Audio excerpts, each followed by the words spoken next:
Hello friends, welcome to Indian recipes Tamil. இன்றைக்கி நம்ம 3 வகையான லட்டு ரெசிபி தான் பார்க்க போகிறோம். லட்டு பிடிக்காதுன்றவங்க யாருமே இருக்க முடியாது. அதுலேயும் நம்ம விதவிதமாக செய்ய தெரிஞ்சவங்க அப்படின்னா நம்ம தீபாவளி போன்ற ஃபங்க்ஷனுக்குலாம் விதவிதமாக செய்து அசத்தலாம்.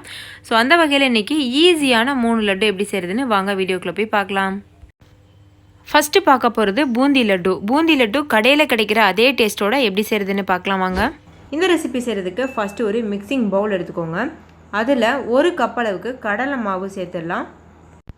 எப்போதுமே ஸ்வீட்ஸ்லாம் ஃபஸ்ட்டு ஆரம்பத்தில் செய்யும்போது கொஞ்சம் கொஞ்சமாக செஞ்சு பாருங்கள். அப்போ தான் நம்மளுக்கு பயம் இல்லாமல் செய்ய முடியும். ஸோ இன்றைக்கி நான் உங்களுக்காக 1 கப்பில் செஞ்சு காமிக்கிறேன்.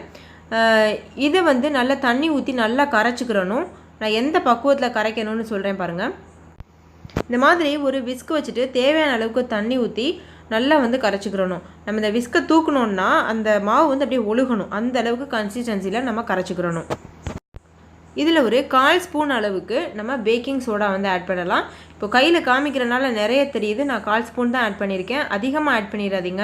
பேக்கிங் சோடா அதிகமாக ஆட் பண்ணிட்டோன்னா ஒரு கசப்பு தன்மை கொடுக்கும். ஸோ 1/4 ஸ்பூன் மட்டும் ஒரு 2 பிஞ்ச் அளவுக்கு மட்டும் ஆட் பண்ணிவிட்டு நல்லா இந்த மாதிரி கரைச்சிக்கோங்க.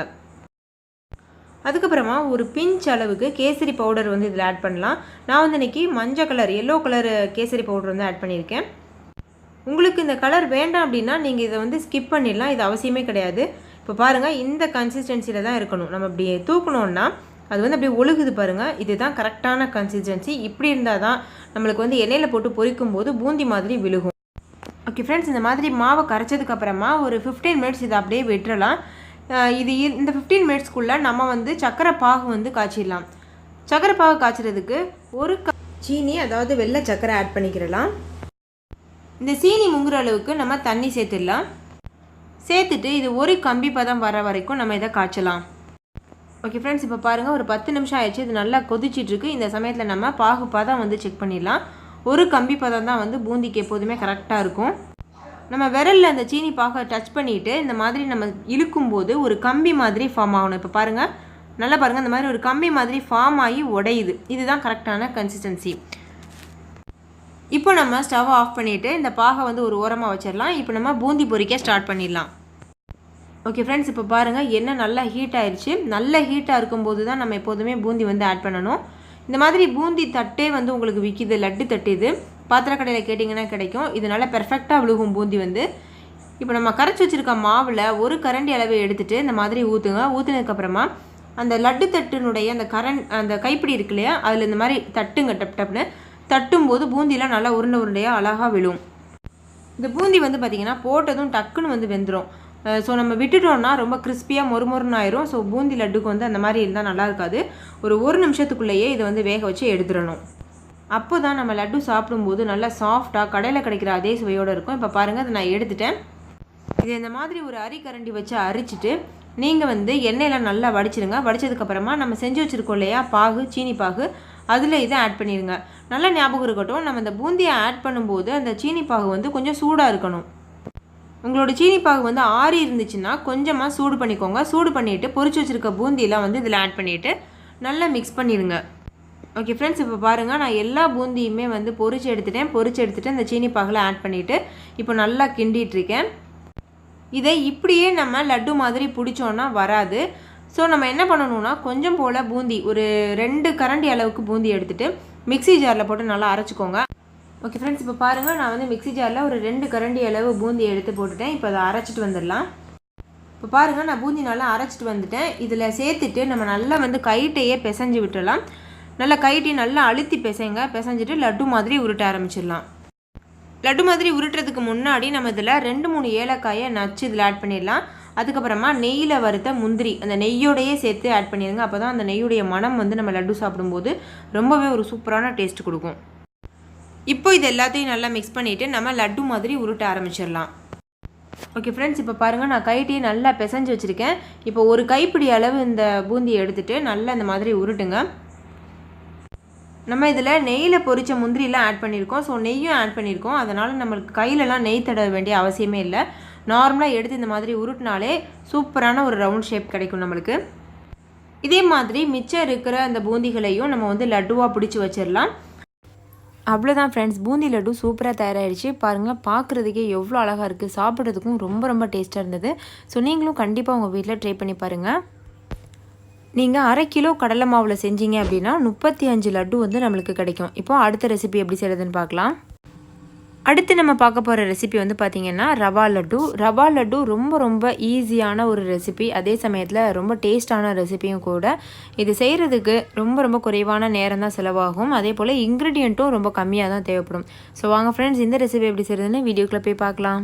ஃபஸ்ட் இந்த ரெசிபி செய்கிறதுக்கு ஒரு கடாய் நல்லா ஹீட் பண்ணிக்கிறலாம். அதில் 2லேருந்து 3 ஸ்பூன் அளவுக்கு நம்ம கீ, அதாவது நெய் வந்து ஆட் பண்ணிக்கிறலாம். நெய் நல்லா உருகி வரும்போது அதில் கிஸ்மிஸும் முந்திரியும் சேர்த்து நல்லா வறுத்துருங்க. இது நிறைய சேர்த்துக்கோங்க, அப்போ தான் வந்து நம்ம ரவா லட்டு சாப்பிடும்போது ரொம்ப சுவையாக கிறிஸ்பியாக வாயில் வந்து கடிப்படும். ஸோ நிறைய ஆட் பண்ணிக்கோங்க. நான் வந்து இன்றைக்கி 2 ஸ்பூன் அளவுக்கு கிஸ்மிஸும் முந்திரி பருப்பும் வந்து சேர்த்துட்டு நெய்யில் நல்லா வறுத்துட்ருக்கேன். இதே நெய்யில் 1 கப் அளவுக்கு நம்ம ரவை சேர்த்துக்கிறலாம். ரவை சேர்த்துட்டு ரவை நல்லா பொன்னிறமாக ஆகிற வரைக்கும் நல்லா வந்து வறுத்துடலாம். ரொம்ப வறுக்க தேவையில்லை, ஒரு 2 நிமிஷம் வந்து சிம்மில் வச்சுட்டு கைவிடாமல் வறுத்துக்கோங்க. ரவை வறுத்தாதான் அதோடைய பச்சை வாசனை போகும். ஓகே ஃப்ரெண்ட்ஸ், இப்போ பாருங்கள், ரவை நல்லா பொன்னிறமாக ஆயிடுச்சு. இப்போ இதில் 1/4 கப் அளவுக்கு துருவின தேங்காய் வந்து சேர்த்துக்கிறலாம். தேங்காய் சேர்த்தா தான் நல்ல ஒரு டேஸ்ட்டும் ஃப்ளேவரும் கிடைக்கும். இப்போ இந்த தேங்காயை சேர்த்து நல்லா வதக்கிடுங்க. இப்போ இந்த தேங்காயை சேர்த்து நல்லா 1 நிமிஷத்துக்கு வதக்கியாச்சு. இப்போ இதில் நம்ம சீனி சேர்க்க போகிறோம். சீனி வந்து 1 கப் அளவுக்கு சேர்க்குறோம். 1 கப் ரவைக்கு 1/4 கப்பு வந்து தேங்காய் துருவல், 1 கப் சீனி, இதுதான் வந்து ரேஷியோ. சீனி வந்து நான் இன்றைக்கி மிக்சியில் போட்டு பொடி பண்ணாமல் முழுசாக ஆட் பண்ணியிருக்கேன், கொஞ்சம் கிறிஸ்பியாக இருக்கட்டும் அப்படின்னு சொல்லிட்டு. உங்களுக்கு நல்ல வந்து சீனி வந்து கடிபடக்கூடாது அப்படின்னா நீங்கள் சீனியை பொடி பண்ணிவிட்டு மிக்சியில் போட்டு ஒரு சுற்றிட்டு அதுக்கப்புறமா ஆட் பண்ணலாம். இப்போ நல்லா கிளறினதுக்கப்புறமா ஸ்டவ்வை ஆஃப் பண்ணிடுங்க. சீனி சேர்த்ததுக்கப்புறமா ஏலக்காய் தூள் சேர்த்து நல்லா வந்து கிளறிக்கிறலாம். நான் அதை வந்து வீடியோ எடுக்க மறந்துட்டேன் ஃப்ரெண்ட்ஸ். நீங்கள் வந்து 2-3 ஏலக்காயை நல்லா பொடி பண்ணிவிட்டு இதோட ஆட் பண்ணி நல்லா மிக்ஸ் பண்ணிக்கோங்க, அப்போ தான் நல்ல ஒரு வாசனை கிடைக்கும். இப்போ இது நம்ம ஸ்டவ்லேருந்து இறக்கிட்டு தேவையான அளவு பால் ஊற்றி வந்து இதை பிசைய ஆரம்பிச்சிடலாம். கொஞ்சம் கொஞ்சமாக வந்து பால் ஊற்றி கிளறணும், இல்லைனா அந்த ரவை வந்து ரொம்ப தண்ணியாக கேசரி மாதிரி ஆயிடும். இப்போது எனக்கு வந்து இந்த அளவு ரவைக்கு வந்து 1 கப் ரவைக்கு 1/2 கப் அளவுக்கு பால் வந்து செலவாச்சு. ஓகே ஃப்ரெண்ட்ஸ், இப்போ பாருங்கள், பால் ஊற்றி நல்லா கிளறிட்டேன். 1/2 கப் அளவுக்கு எனக்கு வந்து பால் செலவானுச்சு. இப்போ வந்து நம்ம லட்டு பிடிக்க ஆரம்பிச்சிடலாம். கையில் ஒரு பிடி அளவுக்கு எடுத்துக்கோங்க. எடுத்துகிட்டு இந்த மாதிரி சுற்றுங்க. உதிர்ந்து விழாமல் இருக்கணும் அப்படின்னா நல்லா இறுக்கி பிடிச்சி உருட்டுங்க. அப்போ தான் வந்து காஞ்சதுக்கப்புறமா உதிராது, கடித்து சாப்பிடும்போதும் வந்து உதிராமல் இருக்கும். இப்போ இதே மாதிரி எல்லா மாவையுமே வந்து நம்ம ஒரு லட்டாக பிடிச்சி வச்சிடலாம்.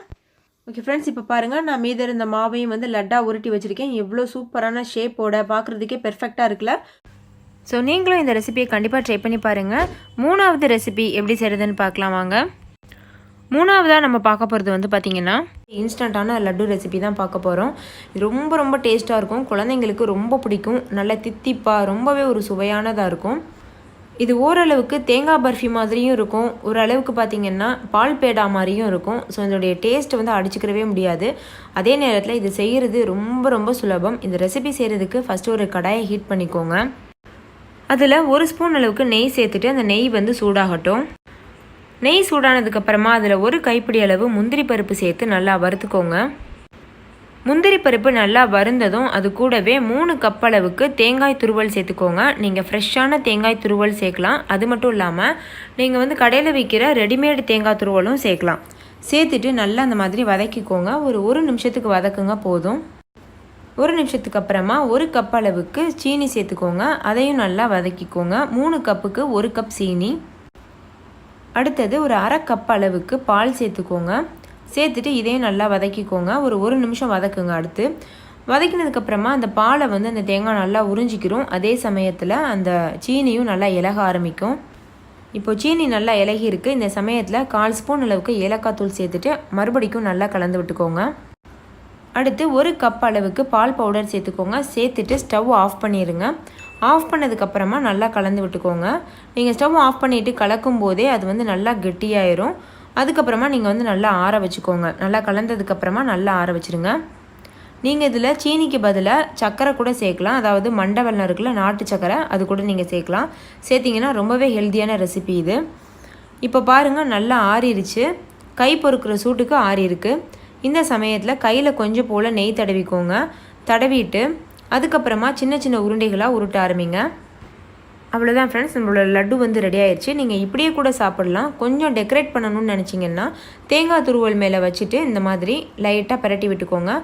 பார்க்குறதுக்கே பேக்கரி ஸ்டைலில் இருக்குல்ல. இந்த மாதிரி நீங்கள் கொடுத்தீங்கன்னா நீங்கள் கடையில் தான் வாங்கியிருக்கீங்கன்னு நினச்சி குழந்தைங்க வந்து ரொம்ப விரும்பி சாப்பிடுவாங்க.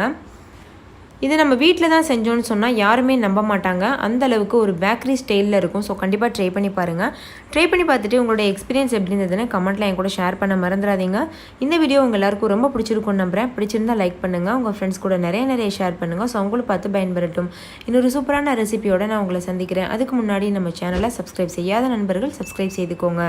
தேங்க்யூ, பாய்.